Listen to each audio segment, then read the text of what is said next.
What is your vision about the upcoming edition of your festival? And do you plan any specific themes and events? Yes, we try, since I started as director in 2006, to be an important meeting point for creative and performing artists in the Nordic countries.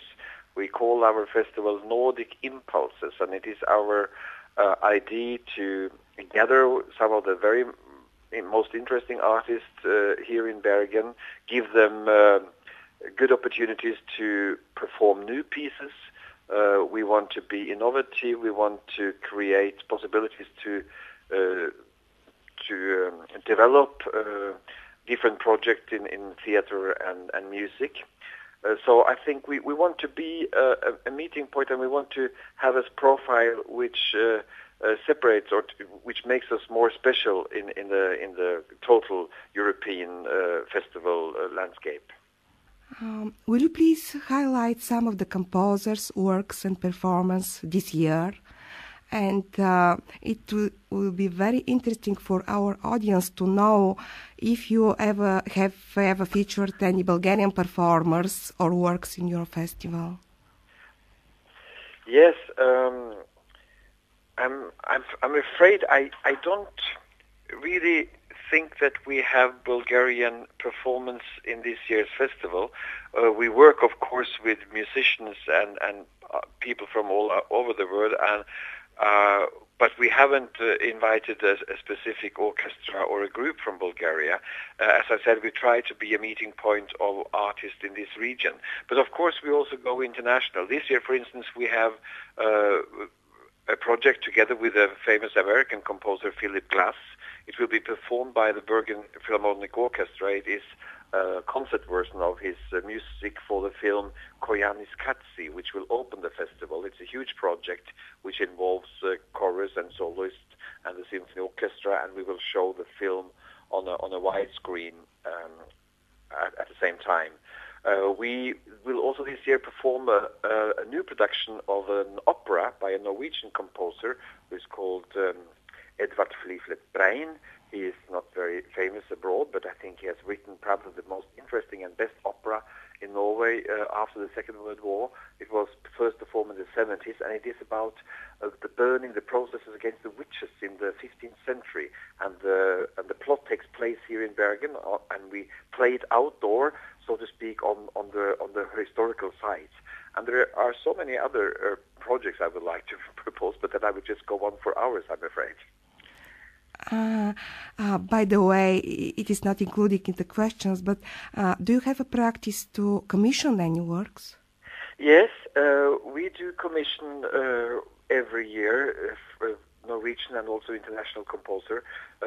This year we have a special weekend where we try to also explore different ways of communicate classical music.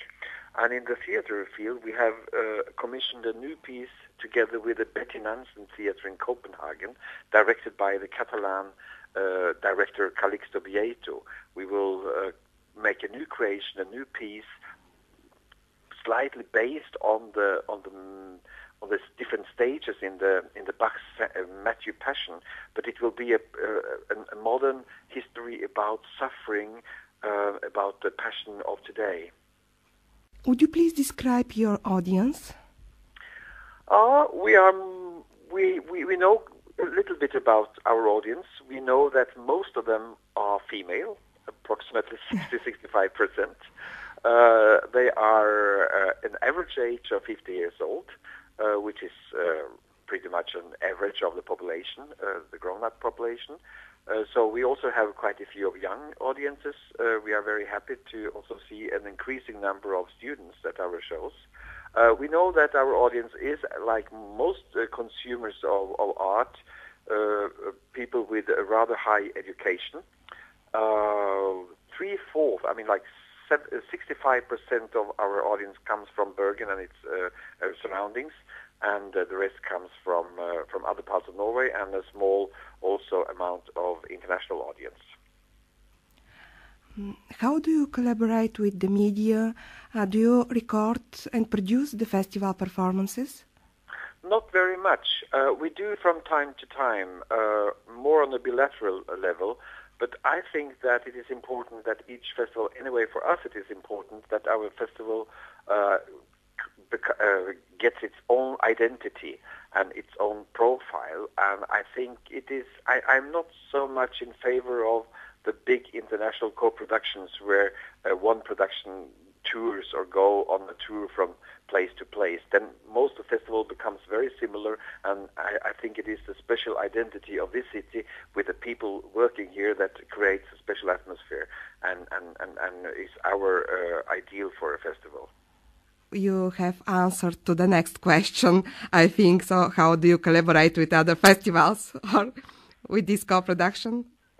Oh yes, I'm sorry. I think that was actually answering of your last question. No, right. it doesn't matter. Media. Yes, Yeah. with media and recordings and. Yes, but maybe I should answer that question as well. I'm sorry, I didn't understand you acoustically. Yeah. Regarding the media, we do have a long-term collaboration with the Norwegian Broadcasting. They come and record most of our concerts for radio, some of them also for television. This year, the Norwegian Broadcasting are hosts of the European Song Contest, which is an incredible popular thing here in Norway. And it takes place in the middle of the festival. So most of the technicians and most of the people working at the Norwegian Broadcasting Company, they are involved with the final of the song contest. So I'm afraid that we will not have so many television transmissions this year. But we do collaborate with radio stations. I think it is important that, Norway is a very big country, a very large country, spread over many kilometers.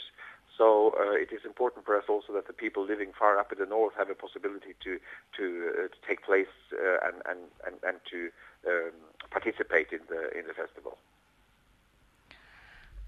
What would you say about your work with the European Festival Association? It is a very good collaboration. I try to come to the meetings from time to time. It's quite time-consuming, of course, but to exchange ideas, to see how other festivals how they work, and to exchange different perspectives of the organization, I think it's very fruitful. So I think it's a very good organization, and I'm very happy that we can take part of it.